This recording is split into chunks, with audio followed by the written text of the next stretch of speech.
جناب سابق وزیراعظم عمران خان نے آکسفورڈ کے چانسلر کے انتخاب کے لیے کاغذات جمع کروا دیے اور انہیں ایک مضبوط امیدوار تصور کیا جا رہا ہے، لیکن اس موضوع پر پہلے وزیر اطلاعات پنجاب محترمہ عظمیٰ بخاری صاحبہ کا بیان آیا اور پھر حکومتی مشیر برائے قانون و انصاف محترم بیرسٹر عقیل ملک صاحب نے ایک پریس کانفرنس کر ڈالی، جس میں برطانیہ کے ایک ٹیبلوئڈ ڈیلی میل میں شائع ہونے والی خبر کو بنیاد بنا کر عمران خان پر الزامات کی بارش کر دی گئی۔ لیکن اس سے بھی اہم بات وہ ممکنہ قانون سازی ہے جس کے ذریعے سپریم کورٹ کے ججز کی تعداد 19 سے بڑھا کر 23 کر دی جائے گی۔ اس کے علاوہ بھی قومی اسمبلی میں کئی بل ایسے پیش ہونے والے ہیں جن کا تعلق عدلیہ سے ہے۔ ہم بات کرتے ہیں اس اہم ترین موضوع پر۔ ہمارے ساتھ موجود ہیں بیرسٹر عقیل ملک صاحب، مشیر برائے قانون و انصاف، اور ان سے پوچھتے ہیں کہ معاملات ہیں کیا۔ بہت شکریہ عقیل ملک صاحب اپنا قیمتی وقت دینے کا۔ سب سے پہلے وہ آتے ہیں عمران خان کا جو کہتے ہیں نا چانسلر کے انتخاب لڑ رہے ہیں، اس پہ آپ نے پریس کانفرنس بھی کی۔ اچھا، اصولی طور پہ اگر کوئی پاکستانی آکسفورڈ جیسے ادارے کا وائس چانسلر بن جائے تو خوشی کی بات ہونی چاہیے اگر بن سکے،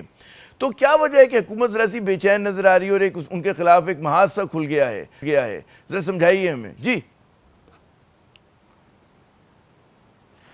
جی بالکل بھی نہیں سر، نہ تو حکومت کو کوئی کسی چیز کا جو ہے اس میں خوف ہے، نہ ہی حکومت کو کوئی انٹرسٹ ہے، لیکن ہاں وصیت سابق وزیر اعظم اوبیسلی جب ایک اخباری جریدہ جو ہے انٹرنیشنل نیوز پیپر یا آرٹیکل لکھتا ہے، اس میں بتاتا ہے کہ ڈسگریسڈ فارمر پرائم منسٹر جو ہیں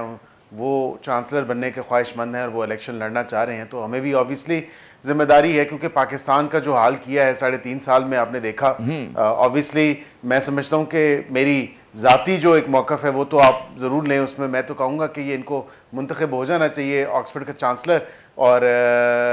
اس پہ کم از کم یہ چیز ضرور دیکھنی چاہیے کہ آکسفورڈ والوں کو، کہ جو پاکستان نے سفر کیا ہے وہ ان کو بھی، آکسفورڈ والوں کو بھی سفر کرنا چاہیے۔ لیکن بات یہ ہے کہ جب ایک ملک کا وزیر اعظم شخص رہا ہو اور اس وزیر اعظم نے ملک کا اتنا نقصان کیا ہو، تو وہاں پہ بھی احتجاج برپا ہو گیا ہے کہ جو ان کی حرکات و سکنات ہیں، جو انہوں نے کیا ہے، جو سارے واقعات انہوں نے کیے ہیں، جس طرح کے مجرم یہ پائے جا رہے ہیں، جس طرح کے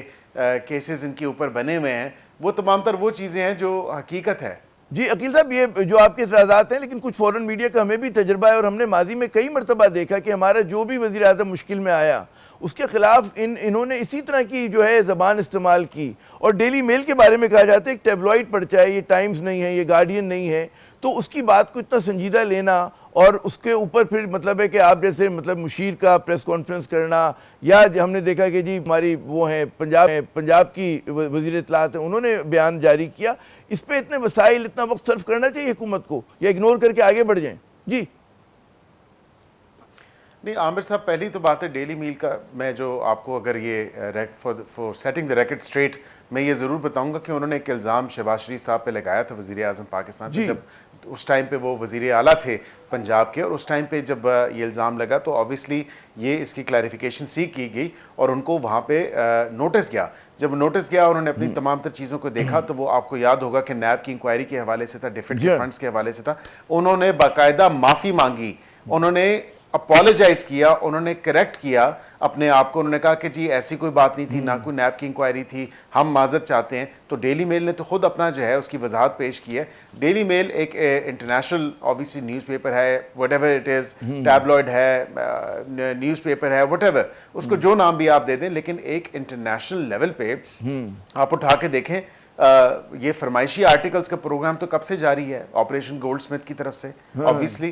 بی بی سی میں بھی دیکھا آپ نے، باقی جگہوں پہ بھی دیکھا، اپنا جو نیریٹو بیچنے کے لیے، جو اپنا ایک منجن بیچنے کے لیے جس طرح کے آرٹیکلز لکھے گئے ہیں، جس طرح کی وہاں پہ انٹرنیشنل فورمز پہ لابینگ کی گئی ہے، اب اگر انڈیپینڈنٹلی ڈیلی میل نے کچھ لکھ دیا ہے اور لکھا بھی یہی ہے کہ جو حقیقت میں واقعتاً جو سچ ہے، جو ایکچوئل پوزیشن ہے، وہ انہوں نے ایکسپلین کیا کہ he is the disgraced prime minister and the former prime minister of Pakistan ہو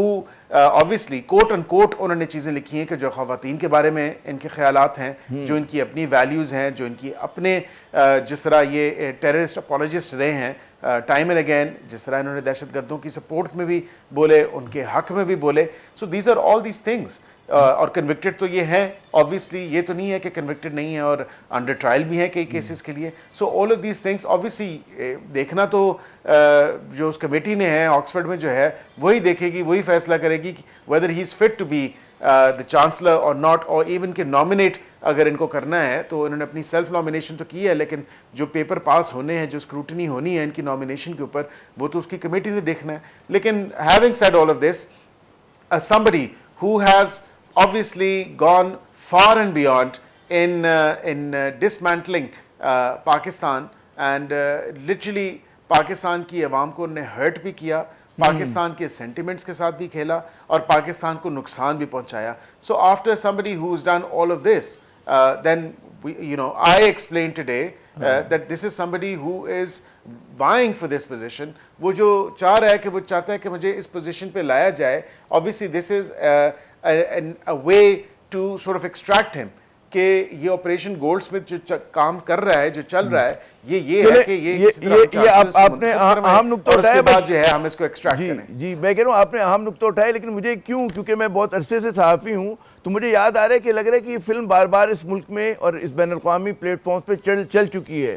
مجھے یاد ہے کہ جی وہ نواز شریف صاحب کے بارے میں الزام لگایا گیا تھا کہ اسامہ بن لیڈن کی فنڈنگ سے انہوں نے جو انتخاب لڑا, تو بڑے بڑے الزامات لگے, اور ہم لوگ ہمیشہ سے کہتے ہیں کہ جی آنکھیں بند کر کے ان کے الزامات پہ بھروسہ نہیں کرنا چاہیے. ہم لیکن اہم موضوع کی طرف بڑھتے ہیں, اور وہ موضوع ہے کہ ہم دیکھتے ہیں کہ یہ جو قانون سازی کے اس وقت جو بلز جمع ہوئے ہیں, اور اس میں ہم دیکھتے ہیں کہ جو نون لیگ کے رہنما دانیال چودھری صاحب, ان کا بل بھی ایجنڈے پہ جو ہے موجود ہے. اس کے بارے میں کچھ ہمیں بتائیے گا کہ حکومت کے کیا اہداف ہیں, کہ ججز کی تعداد میں اضافہ جو ہے وہ ہونا چاہیے, کس طرح سے آپ لوگ اس کو دیکھ رہے ہیں, اور اس کے بارے میں جو لوگوں کے تحفظات ہیں کہ جی اس کا مقصد یہ تو نہیں کہ جو مخصوص نشستوں کا فیصلہ ہے اس کو بدلنے کے لیے سارے جتن ہو رہے ہیں. جی نہیں عامر صاحب, بالکل بھی ایسی کوئی بات نہیں ہے. یہ ایک پرائیویٹ ممبر کا بل تھا, اور منگل والے دن پرائیویٹ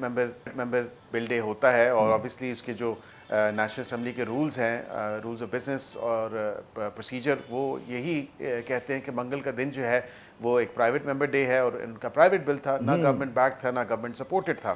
however اس کے ساتھ میں بذات خود as a student of law اس کے ساتھ اگری تو ضرور کرتا ہوں,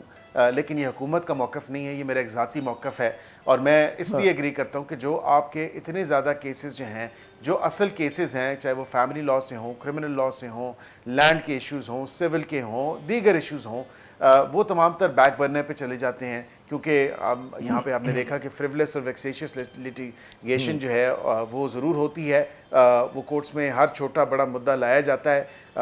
ایون کہ اگر وہ کوئی کویشچن آف پبلک امپورٹنس نہ بھی ہو تو اس کو لے کے آیا جاتا ہے. کافی چیزیں کانسٹیٹیوشن میں کلیئر ہیں جس میں کسی قسم کی تشریح کی ضرورت نہیں ہے. جس طرح یہ میں سمجھتا تھا کہ یہ نئی جو ہمیں دیکھا کہ جو ہم نے ریٹریٹ کیا تھرو امینڈمنٹ,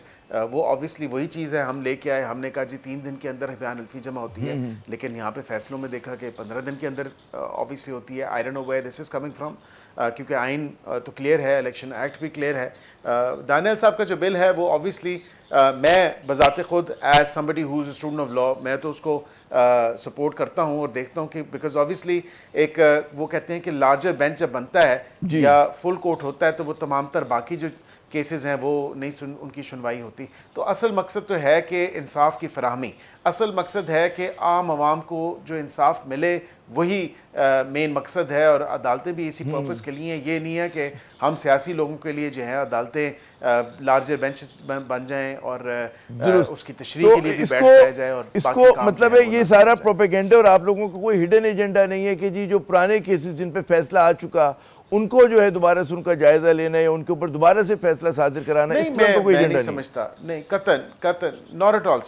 all sir, بالکل اس میں ایسی کوئی بات نہیں ہے. انہوں نے increase in the number of judges کی بات کی تھی. Again it's a private member bill. انہوں نے کہا تھا کہ ججز کی تعداد بڑھا دی جائے, اور اس کے ساتھ ساتھ انہوں نے کہا تھا کہ کانسٹیٹیوشنل بینچ کانسٹیٹیوٹ ہو, وہ سنے تاکہ روٹین ورک افیکٹ نہ ہو, اور مین یہی 2-4 چیزیں تھیں جو ان کے بل کے اندر تھیں میری نظر سے. آخری سوال کہ ہمیں یاد ہے کہ جس طرح جسٹس قاضی فیض عیسیٰ صاحب جب چیف جسٹس بن رہے تھے تو ان کا اعلان کئی دن پہلے ہو گیا تھا, دوڑے کر دیا گیا تھا. اس بار کیا قباحت ہے, کیوں نہیں ہو رہا منصور صاحب کا اعلان, جبکہ ان کی ریٹائرمنٹ جو ہے قاضی صاحب کی راؤنڈ دا کارنر ہے؟ جی